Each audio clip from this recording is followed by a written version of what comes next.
ಸದ್ಯಕ್ಕೇನೋ ಭಾರತ ಮತ್ತು ಪಾಕಿಸ್ತಾನದ ನಡುವೆ ಕದನ ವಿರಾಮ ನಡೀತಾ ಇದೆ.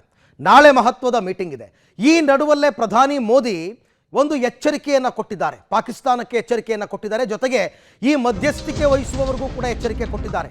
ನಮಗೆ ಯಾರ ಮಧ್ಯಸ್ಥಿಕೆನೂ ಕೂಡ ಅಗತ್ಯವಿಲ್ಲ.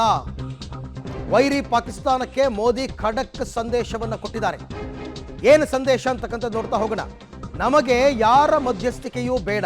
ಅಮೆರಿಕ ಹೇಳಿತಲ್ಲ, ನಾನು ಮಧ್ಯಸ್ಥಿಕೆ ವಹಿಸ್ತೀನಿ ಅಂತ. ಬೇಡ, ಉಗ್ರವಾದ ನಿಂತರಷ್ಟೇ ಸಿಂಧೂ ನದಿ ನೀರನ್ನು ನಿಮಗೆ ಕೊಡ್ತೀವಿ, ಇಲ್ಲ ಅಂದರೆ ಕೊಡಲ್ಲ. ಮತ್ತೆ ನೀವೇನಾದರೂ ತಂಟೆಗೆ ಬಂದರೆ ತಕ್ಕ ಶಾಸ್ತಿಯನ್ನು ಮಾಡುತ್ತೇವೆ. POK ಬಗ್ಗೆಯಷ್ಟೇ ನಾವು ಚರ್ಚಿಸೋದು ಅಂತ ಕೂಡ ಹೇಳಿದ್ದಾರೆ. ನೀವು ಅಲ್ಲಿಂದ ಮೊದಲು ಹೋಗಿ POKಗೆ ಬಂದು ಕೂತ್ಕೊಂಡು ನಮ್ಮ ಮೇಲೆ ದಾಳಿ ಮಾಡಬೇಡಿ.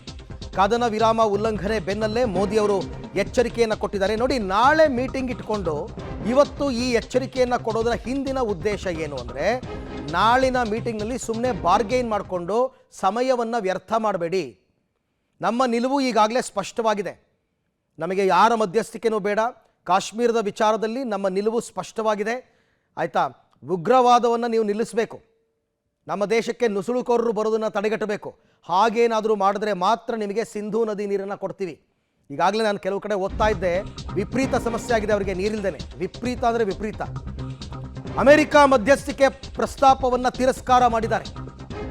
ಬೇಕಾಗಿಲ್ಲ ನಮಗೆ ಅಮೆರಿಕ ಮಧ್ಯಸ್ಥಿಕೆ ಅಂತ ಸ್ಪಷ್ಟವಾಗಿ ತಿರಸ್ಕರಿಸಿದೆ ಭಾರತ. ಅಮೆರಿಕದ ಮಧ್ಯಸ್ಥಿಕೆಗೆ ನಮಗೆ ಬೇಡ. ಕಾಶ್ಮೀರದ ವಿಚಾರದಲ್ಲಿ ನಮಗೆ ಅಮೆರಿಕ ಮಧ್ಯಸ್ಥಿಕೆ ಅಗತ್ಯವಿಲ್ಲ. ಕಾಶ್ಮೀರ ವಿವಾದ ಬಗೆಹರಿಸುವ ಶಕ್ತಿ ಭಾರತಕ್ಕೆ ಇದೆ ಅಂತ ಹೇಳಿದ್ದಾರೆ.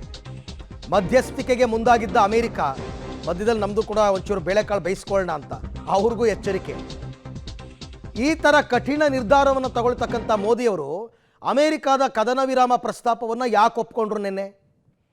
ಈ ಬಗ್ಗೆ ಮತ್ತಷ್ಟು ಮಾಹಿತಿ ನನ್ನ ಕೊಲೀಗ್ ಶಬೀರ್ ಅವರಿಂದ ಪಡ್ಕೊಳ್ಳೋಣ. ಶಬೀರ್, ಈಗ ಪ್ರಧಾನಿ ಮೋದಿ ಅವರು ಎಚ್ಚರಿಕೆಯನ್ನು ಕೊಟ್ಟಿದ್ದಾರೆ. ನೀವು ಉಗ್ರವಾದವನ್ನು ನಿಲ್ಲಿಸಿದರೆ ಮಾತ್ರ ನಿಮಗೆ ಸಿಂಧೂ ನದಿ ನೀರು ಕೊಡ್ತೀವಿ, POK ವಿಚಾರವಾಗಿ ಮಾತ್ರ ನಾವು ಮಾತನಾಡ್ತೀವಿ ಅಂತ. ಜೊತೆಗೆ ಅಮೆರಿಕ ಮಧ್ಯಸ್ಥಿಕೆ ಕೂಡ ನಮಗೆ ಬೇಡ ಅಂತ ಕಠಿಣವಾಗಿ ಹೇಳಿದ್ದಾರೆ. ಇಷ್ಟೆಲ್ಲ ಕಠಿಣ ನಿರ್ಧಾರ ತಗೊಂಡ ಮೋದಿ ಅಮೆರಿಕಾದವರು ಕೇಳಿದ್ರು ಅಂತಂದ್ಬಿಟ್ಟು ಕದನ ವಿರಾಮಕ್ಕೆ ಯಾಕೆ ಒಪ್ಕೋಬೇಕಾಗಿತ್ತು?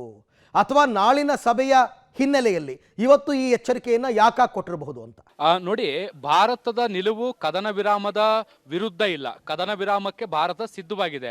ಆದರೆ ಅದನ್ನ ಮಾಡಬೇಕು ಅಂದ್ರೆ ಕೆಲವೊಂದಿಷ್ಟು ಷರತ್ತುಗಳು, ಕಂಡೀಷನ್ಸ್ಗಳು ಅಂತ ಬೇಕಲ್ಲ. ಆ ಕಂಡೀಷನ್ಸ್ಗಳನ್ನು ಹಾಕುವಂತ ಕೆಲಸವನ್ನ ಈಗ ಪ್ರಧಾನಿ ನರೇಂದ್ರ ಮೋದಿ ಅವರು ಮಾಡ್ತಾ ಇರುವಂತದ್ದು. ಎರಡು ದೃಢ ನಿರ್ಧಾರಗಳನ್ನ ಈಗ ಪ್ರಧಾನಿ ನರೇಂದ್ರ ಮೋದಿ ಅವರು ಮಾಡಿದ್ದಾರೆ. ಒಂದು, ಪಾಕಿಸ್ತಾನಕ್ಕೆ ಸಿಂಧೂ ನದಿ ನೀರು ಬೇಕು ಅಂದ್ರೆ ಭಯೋತ್ಪಾದನೆಯನ್ನ ನಿಲ್ಲಿಸಬೇಕು ಅನ್ನುವಂತ ನಿಟ್ಟಿನಲ್ಲಿ ಸ್ಪಷ್ಟವಾದಂತಹ ಹೇಳಿಕೆಯನ್ನ ಕೊಟ್ಟಿದ್ದಾರೆ. ಎರಡೇ ಆಪ್ಷನ್ ಪಾಕಿಸ್ತಾನದ ಮುಂದಿಟ್ಟಿರುವಂತದ್ದು, ಸಿಂಧು ನೀರು ಬೇಕಾ ಭಯೋತ್ಪಾದನೆ ಬೇಕಾ, ಎರಡರಲ್ಲಿ ಒಂದು ಆಯ್ಕೆ ಮಾಡ್ಕೊಳ್ಳಿ. ಎರಡರಲ್ಲಿ ಒಂದು ಬೇಕು ಅಂದ್ರೆ ಒಂದನ್ನ ಕಳ್ಕೊಳ್ಬೇಕಾಗತ್ತೆ. ನೀರು ಬೇಕು ಅಂದ್ರೆ ಭಯೋತ್ಪಾದನೆಯನ್ನ ಬಿಡಬೇಕು, ಭಯೋತ್ಪಾದನೆ ಬೇಕು ಅಂದ್ರೆ ನೀರನ್ನ ಬಿಡಬೇಕು. ಆಯ್ಕೆ ನಿಮ್ಮದು ಅನ್ನುವಂತ ನಿಟ್ಟಿನಲ್ಲಿ ಎರಡೇ ಆಪ್ಷನ್ ಅನ್ನ ಕೊಟ್ಟಿರುವಂತದ್ದು. ಇದು ಒಂದು ಸ್ಪಷ್ಟ. ಇನ್ನೊಂದು, ಅಮೆರಿಕದ ಮಧ್ಯಪ್ರವೇಶ.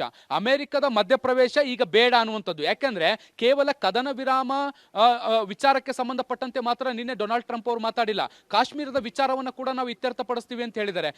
ಹಾಗಾಗಿ ಪ್ರಧಾನಿ ನರೇಂದ್ರ ಮೋದಿ ಅವರು ಈಗ ಒಂದು ದೃಢ ನಿರ್ಧಾರವನ್ನ ಮಾಡಿರುವಂತದ್ದು. ಕದನ ವಿರಾಮ ಸರಿ, ಆದ್ರೆ ಕಾಶ್ಮೀರದ ವಿಚಾರದಲ್ಲಿ ಮಧ್ಯಪ್ರವೇಶ ಮಾಡುವಂತದ್ದನ್ನು ನಾವು ಒಪ್ಪೋದಿಲ್ಲ.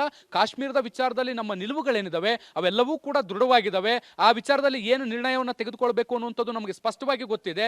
ಹಾಗಾಗಿ ಆ ವಿಚಾರಗಳಲ್ಲೆಲ್ಲ ಮಧ್ಯಪ್ರವೇಶ ಮಾಡೋದು ಬೇಡ.